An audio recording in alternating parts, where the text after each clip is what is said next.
Le monde change, les stratégies industrielles aussi.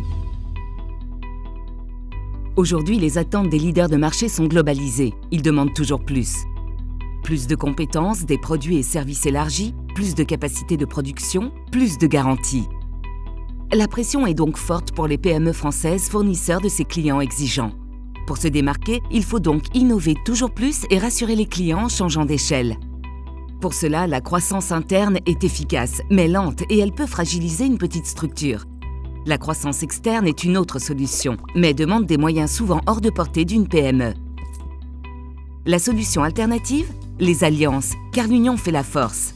Les alliances d'entreprise sont multiformes. Selon le but à atteindre, différentes possibilités se présentent. Association d'acteurs du même domaine pour atteindre une taille critique, ou combinaison de savoir-faire complémentaires pour enrichir une offre existante ou pour innover à la conquête de nouveaux marchés. La synergie, c'est justement la forme choisie par 3 entreprises complémentaires en Normandie. Un bureau d'études, ActiveTech, un électronicien intégrateur, SICAP Électronique, et un prestataire en mécanique, Capmeca.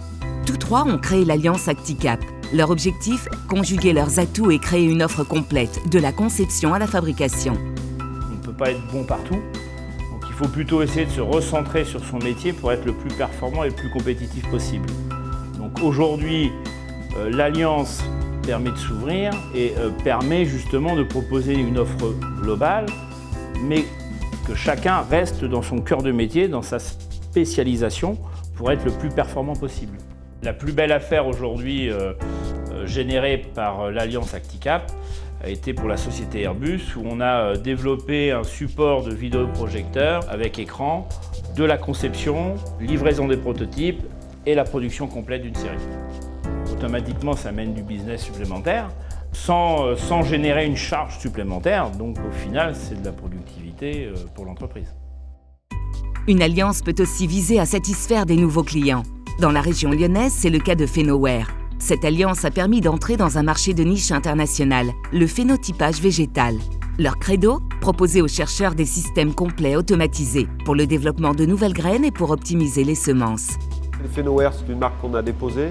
On l'a déposée dans le cadre d'une alliance qui regroupait plusieurs compétences. Le métier d'Elcom, à la base, c'est de faire de la mécanique et de transporter des produits. C'est aussi de faire de l'automatisme. Il nous manquait la compétence vision et système lié au végétal pour le pilotage de système.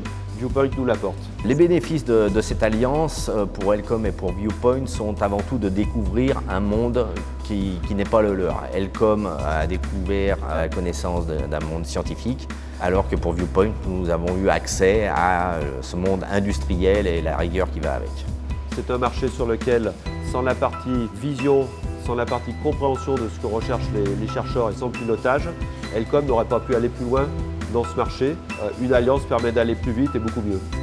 Une alliance réussie, c'est avant tout une question d'hommes. Il faut que les gens apprennent à travailler ensemble, s'entendent et s'apprécient. Dans une alliance, il y a un point particulier à respecter, comme dans un couple, c'est la bonne écoute et la bonne compréhension des besoins de l'autre. Le deuxième point qui suit, c'est avoir des objectifs communs.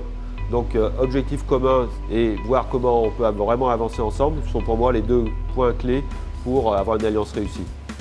Le plus souvent, une alliance est donc le fruit d'une démarche volontaire. Elle apporte de la force de frappe et de l'agilité aux entreprises. Mais une telle aventure nécessite d'être accompagnée dans sa préparation et son lancement. C'est l'une des leçons du programme ACAMAS qui a accompagné plus d'1 millier d'entreprises en France.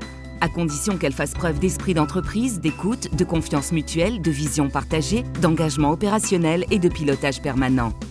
Et demain, la numérisation des chaînes de valeur, le développement des plateformes collaboratives et des outils de réseaux sociaux d'entreprise faciliteront les partages au sein de ces alliances et projets coopératifs associés. Tout ceci pour assurer réactivité et flexibilité.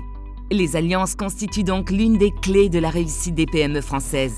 Une stratégie essentielle pour se développer et rayonner à l'international.